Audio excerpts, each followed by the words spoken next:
Anthony OK. You're watching the stream. Today's episode is looking at UK police forces and what efforts they're making to address racism. Earlier on this week, we asked our London bureau at Al Jazeera to go out into the streets and ask black and brown people what their experiences were in connection with interacting with the police. And this is what they told us. I've bumped into them a few times, but the way they conduct themselves ain't right, man. I'll be real. It's not right, man. The way they treat you just sometimes for the things you wear, innit? Like the other day, before the lockdown was lifted, I was walking past Iceland right here, and they stopped us for being a group of three, and there was literally another white people on the other side of the road that were in a group of four, and they never got stopped. And we asked them, and they were like to us, we're doing our job, we saw you first. I was like, come on, man. You try to explain, you ain't got a chance to explain. See my side. Like a gentleman today was outside my house visiting me, and I'm a carer. He come visiting me because he's got a baseball hat and sunglasses and a tracksuit on. He's a working man, he's got 2 kids, he's got his day off, come to visit me. He got stopped by 5 policemen in a van. If you're watching on YouTube, help me with the discussion today. Is it possible for UK police to get rid of racism? The comment section is right here. I'll do my best to get your comments into the show. Let's meet the guests. Hello to you, Leroy, Camilla and Sal. Thanks for making time for being on the stream. Leroy, first of all, introduce yourself. Tell our audience who you are and what you do. Yeah, I'm a retired superintendent. I did 30 years in the Met. And I was one of the founder members of the Black Police Association. And I'm an author, recently composed my autobiography, Closing Ranks, My Life as a Cop. Thanks for being with us, Camilla. Welcome to the stream. Introduce yourself to our international viewers. My name's Camilla Mangaza. I am the mother of Sianda Mangaza, and I run the Free Sianda campaign, campaigning for justice for a crime that she did not commit. Thank you so much for being with us. And Sal, welcome to the stream. Tell our audience who you are, what you do, why you're important to today's discussion. Thanks, Femi. Hi, everybody. My name's Sal Nassim. I'm the Regional Director for London at the IOPC. I also lead on our organisation's work for discrimination. I'm here to explain who we are, what we do, and the role that we play in UK policing. I'm going to start right here on my laptop, looking at racial disparities in policing. Compared to white people, black people in the UK are 8.9 times more likely to be searched, 5.7 times more likely to face force by police. Now, anyone who's black and brown who's been growing up in the UK for the past couple of decades, you could easily think, well, that's ages ago, that's not now. But if you look at the very bottom of that source, it's 2021. Leroy, what is going on with the police right now and interactions with the public, particularly black and brown and minorities? Well, at the moment, the type of policing that black and minority ethnic communities are experiencing, especially young people, is causing a lot of tension because, as you've shown, the disparities around stop and search and the use of force, that includes how the tasers are used, etc. It gives the impression that police are like an occupying force and not a service. And as a result of that, trust and confidence is the lowest it's been for a good decade. In fact, there was an improvement after the Macpherson inquiry into the death of Stephen Lawrence and the subsequent recommendations, and it monitored police progress around these issues externally as well as internally. And that independent oversight by the Stephen Lawrence Steering Group held the Commissioner and all the Chief Constables to account. Unfortunately, with this new government in 2010, 10 years after the report, the independent oversight was gone, and the scrutiny has been literally eroded. And so you've got this heavy-handed type of policing that's not being monitored as it should be. There's not the supervision and leadership that is necessary. And young people are saying they're over-policed and underprotected. I've been running a charity called Voyage Youth for the last 20 years, and that's what those young people say. Right. And they're 14, 15-year-olds, and they're saying things have to improve. Independent oversight has gone, Sal. Jump in there. So I just want to take us back to Macpherson for a second and point out that we exist only because of the racist murder of Stephen Lawrence, a black 18-year-old schoolboy, 28 years ago. Now, it was widely believed that the police investigated his murder differently because Stephen was black, and an inquiry into his murder led to the Macpherson inquiry, and one of the recommendations led to our creation, the IOPC, and the first concept of independent oversight of the police in the UK. Now, we're independent of government, we're independent of the police, of pressure groups and communities, and we aim to improve public confidence in policing by ensuring the police are accountable for their actions and lessons are learnt. And we do this by providing independent scrutiny of the police on behalf of the public, and it's our job to hold police to account through our investigations and oversight of the police complaint system. Sal, so who's failing? Is it the oversight that's failing, or the police that's failing, or both? So what I wanted to come to was actually those stats that you spoke about. Those stats show concerns around discrimination, namely racism. They haven't gone away. Black people are still disproportionately affected by stop and search, as you've said there, but also other tactics like taser. The use of taser, black people are 8 times more likely to have either taser deployed or drawn against them than a white person.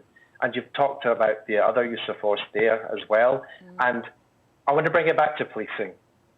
So no police force in the UK can explain why they have the level of racial disparity that they do. Yeah. Now, until they can start to answer that fundamental question, they will not start to make inroads into community confidence. Sal, you make such a good point. Let me just bring in Clovis here. Clovis is on YouTube, and I'm just going to bring this thought in here. Clovis says, to stamp out racism, one has to acknowledge, to start with, finding structural racism and corruption. Many recommendations were given in a public inquiry report. Less than 5 were adopted. So, Leroy, pick up, and then I want to make sure that we get away from reports and inquiries, and we talk about real people. And you don't have an 8.9% work person, right? You don't have that in stats. You have real people, and Camilla is our real person in this conversation. Leroy, go ahead briefly. I'm bringing in Camilla next. Yeah, as I said to you, I've been running a charity called Void Youth, and those young people say they're over-policed and underprotected. And as I said, they're reasonable young people, 14, 15-year-olds doing our leadership program called Young Leaders for Safer Cities. And that, for me, says a lot about their perceptions of police. And I think the other thing is the central focus on citizens has been eroded by you're losing a lot of front citizen-focused cops like Safer Neighbour teams and Safer Schools officers. So, Leroy, let me ask There's a disconnect. Because you're a former police officer, so you have an inside track here, an inside view. I'm going to share this headline, and this is I can't think of a worse headline for a mum to be involved in. My daughter was jailed for fighting off a racist attack. Free Sianda campaign launched. Camilla, that's your daughter. And up until that point, up until the point where your daughter was involved in a huge fight that ended tragically for her because she's now doing prison time. And your family and the campaign is saying that was wrong. This is a miscarriage of justice. What did you think of police before you got involved with the police? Well, I've never been involved with police before. My family hasn't. But my perception of the police is that they did not work for black and brown people. It was a case of stay away from them, don't speak to them, don't get in any kind of situation where police is involved or knock your door, because as a black and brown person, you would be the one that would be accused. That's always been my perception of the police before this happened to Sianda. So Sianda went on a camping trip and it went ugly very quickly. A fight broke out, police were called, and then what happened? Well, People say a fight, but my daughter was brutally attacked. She was brutally attacked by 3 people. My daughter was 20 at the time, and these people that attacked her, 2 of them were men in their 40s and 1 of them was a woman in her 30s. So these were grown adults according to, compared to Sianda's age. She was knocked unconscious, she was stamped on her head, she was kicked, she was brutally beaten. And she managed to get away with the help of her partner. Her partner was unfortunately not there at the time of the incident. And when he allowed her to get away once she regained consciousness. And when she managed to find the clearing of that campsite, 1 police officer was already there. And the police were called because these people had said that my daughter, 4'10" disabled daughter, who could not run because she had major reconstructive surgery 8 weeks prior to this attack, had deliberately smashed the glass in the face of the woman. So, Camilla, and that was not the case. Camilla, what was wrong with the way the police treated your daughter's situation? Because she's now doing time for what she accused the people who were fighting her of doing. So she's serving prison time. What did the police do wrong? What the police did wrong was not investigate her race hate crime allegation, not one bit. And there were 2 allegations made that night, and they didn't bother look into Sianda's hate crime. She reported an aggravated racial assault, and it is reported as one. And they did not bother to investigate it at all, despite her considerable injuries. You're now heading up the Free Sianda petition. And you're asking for what, because of why? Connect the dots for me. Well, what we're asking for, we've raised the petition because we've shared Sianda's side of the story, because as previously mentioned, the police did not investigate Sianda's allegations, which were serious allegations she made. And we've raised the petition sharing Sianda's story in the hope that we can, take this right through to appeal stage. We've already gone through 2 stages of appeal already, and we've managed to prove already the non-independent witnesses wrong. We've already proved their lies, and we're trying to overturn her conviction, and we're galvanising as much support as possible, and we've got tens of thousands of people supporting us that have the common sense to see that something is not right with what Sianda has been sent to prison for. All right, let's talk. Just by reading the story, it's not right. Yeah. Let's talk, guests, about then. There's just a couple of examples here of egregious issues with the police, where we're actually just connecting the dots and saying this is racism. I want to bring in here, Leroy, some thoughts about stop and search. And then let's talk about how we fix this. Is it fixable?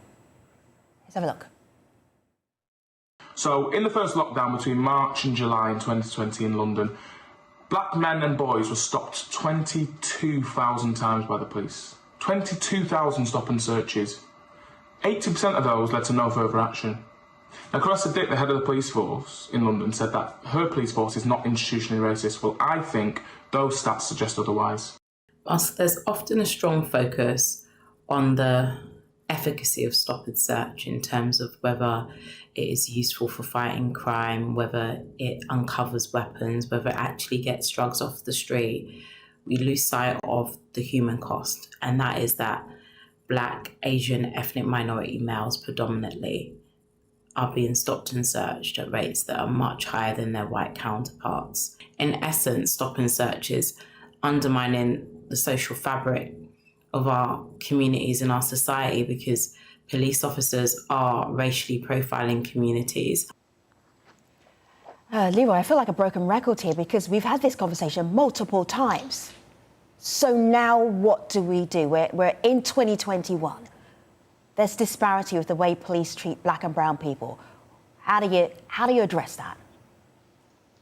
Well, there has to be a real acknowledgement by the police and the police crime commissioners, wherever they are in the country, to acknowledge they have a problem, and then start to ensure that officers who are prone to racial profiling and not stopping people through intelligence has the supervision and leadership And so their supervisors should be holding them to account, because what gets measured gets done. And we need to ensure that those officers are being held to account. I think the other things, that there needs to be a truth that there is no correlation between stop and search and knife crime. Because a lot of the times they say, oh, well, you stop and search because it's to protect your lives. But there's never been a correlation. In fact, the Home Office that governs the police, their data analysis unit actually says that there's no correlation. Sometimes they peaked and troughed similarly. But what you need is an objective, intelligence-led stop and search and working with the communities, because you can't do it on your own. The communities need to be working with you, especially young people. And so you've got to treat them right. You can't say on one hand, oh, please, can you work with us? And then at the other days, you then start searching them in a heavy-handed way, not intelligence-led. So there has to be proper supervision and leadership. You need to have police crime commissioners holding chief constables and the commissioner to account, and making sure that there's independent oversight. You can't leave police to do it themselves. I've been there for 30 years. I know their strengths. And let me just emphasize, most officers will do their job without fear or favor. But there are some rogue officers who have a very, very heavy influence on response teams and really start to influence that. That's the argument of police everywhere. There's a few bad apples, a few rogue police. Camilla, you're shaking your head, you're nodding your head, you're doing everything. Go ahead.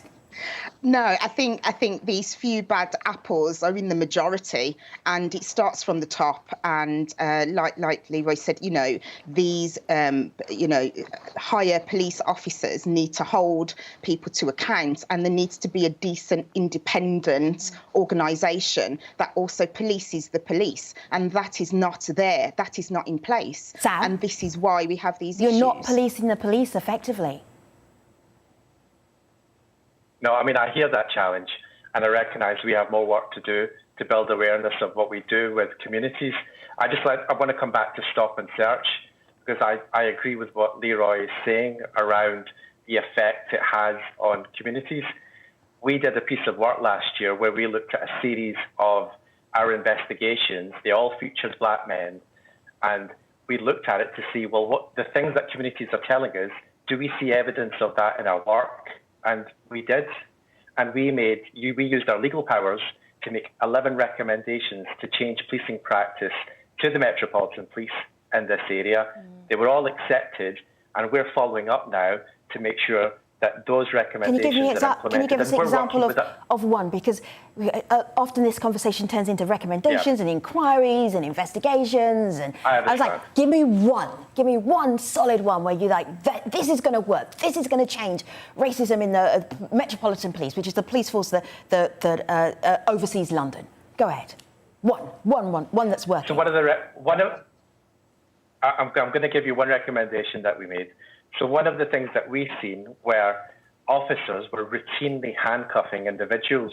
Now, a use of a handcuff is a use of force, and it has to be justified in law. It cannot be just custom and practice to routinely slap cuffs on young black men, but that's what we were seeing. So we made a recommendation to the Met Police that they needed to address that. They needed to address the guidance and the culture and practice that had become embedded in their force through the evidence that we've seen. Now, they've accepted that, and they've published their plan to address that through a new policy. Now, obviously, the challenge is for communities to see the change. Now, we work with others in the system to deliver that change. The Deputy Mayor of London that focuses on policing and crime, we're working with her to make sure that the recommendation we've made is actually implemented and the community see the change. So I hear the commitment in your voice and your efforts. I want to play something, though, to you, Camilla. This is Cressida Dick, the Commissioner of the Metropolitan Police Service. She's talking about stop and search in a way that made me squirm in my chair. And I'm wondering how many black and brown people she has conversations with. That was my takeaway. Have a listen to her and then react immediately. Let's play the clip. The important thing is, and I've observed this on the streets, most of the time the officers are extremely professional. They deal with it extremely well. They're on their body-worn video. They explain themselves. They keep, usually young people, chatting and laughing and joking a lot of the time, if that's appropriate, and sending people on their way, knowing why they've been stopped and searched, and in the main, I think, understanding that and feeling, feeling as good as they could. No, I just don't think she has an understanding at all. I think, when some police officers don't wear their body-worn footage. In my daughter's case, the arresting police officer didn't wear his body-worn footage. And, when they're talking to the youths in a friendly manner, it's to try and trick them. It's to try and get information out of them. And this is the consensus of most black and brown people. There is no trust with the police at all. And, she needs to be in the community. She needs to be speaking to black and brown people, and she needs to be listening to the words that come out of their mouth and stop giving this lip service, because that's all she's giving. Leroy, I'm going to share this thought with you from YouTube, and then I'm going to go to a comment that takes us into a much broader area, because I know this is some of the work that you're doing. So Margaret is watching right now. Margaret says it's disgusting how Europeans don't want to face up to their colonial history and the impact it's left on black lives to this day all over Europe and America. The police are racist in the UK. This is Margaret's take. I'm going to add perhaps some people, some police, because that seems fair and less generic. And then the bigger picture, the bigger story. Have a listen, have a look. Policing is not the answer to all of society's ills, and we know that because we've had policing around for centuries. The system designed from colonial times, inherently racist because that's its origins, and trying to change it and reform it in small steps won't work because the system itself is problematic, and that's what needs to change. The one surefire way we can ensure that black and Asian and other minority ethnic people are less likely to experience police brutality is by putting in the kinds of social infrastructure and investments that makes them less likely to come into the contact with the police in the first place. This means youth provision, mental health institutions, community-led services for survivors of domestic violence and child abuse, strong renters unions and trade unions so people have better housing and more secure jobs. Leroy, a much bigger problem than regulating, overseeing the police. It's a massive problem.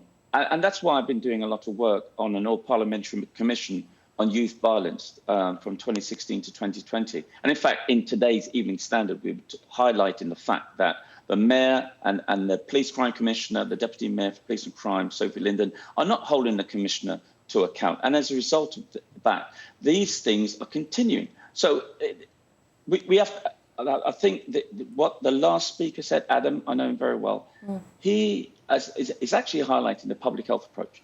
We've got to ensure that police are only called to certain areas where they're dealing with enforcement and ensuring that they're dealing with the right people, intelligence-led, and not into fishing expeditions, because that's what upsets people. And then you've got to ensure they're not going to dealing with issues with like mental health, because a lot of the times police officers escalate everything. They're not de-escalating, especially when they're dealing with black men who may have a mental condition of one form or another. And so they treat them very badly. And then I think the other thing is we need to understand that police officers is not going to solve all of public ills or society's ills. It has to be done in partnership. So once we start to get that narrative that, yes, police have a problem and they're going to be held to account, and police crime commissioners are doing it, and the IOPC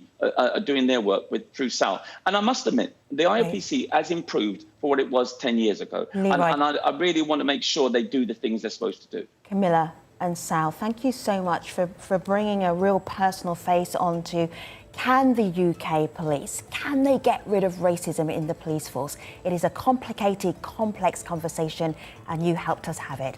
YouTubers, thank you for your comments, your questions, always appreciate you. See you next time. Take care, everybody.